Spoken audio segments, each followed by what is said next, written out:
चलचित्रमा सबै काम भइसकेपछि अभिनयदेखि आदि इत्यादि सबै भइसकेपछि त्यो चलचित्र हेर्नको लागि आँखालाई पनि राम्रो हुनुपर्छ। रङ समायोजनको उत्तिकै गहन भूमिका हुन्छ र रङ संयोजकको रूपमा प्राविधिकको रूपमा कार्यरत गर्दै योगदान पुर्याउनु हुने श्री रेनिस फागुजीलाई पनि स्टेजमा आइदिनु हुनको लागि विनम्र अनुरोध गर्दछु।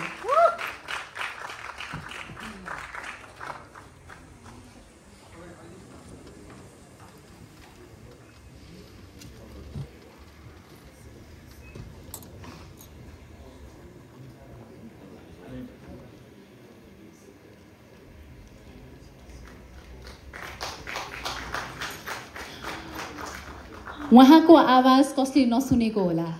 सायद धेरैजना कयौँजनाले उहाँको आवाजलाई लिएर थुप्रै चलचित्रमा काम पनि गर्नुभएको छ। यस्तो आवाजलाई अब भने हामी सम्मान गर्न गइरहेका छौँ।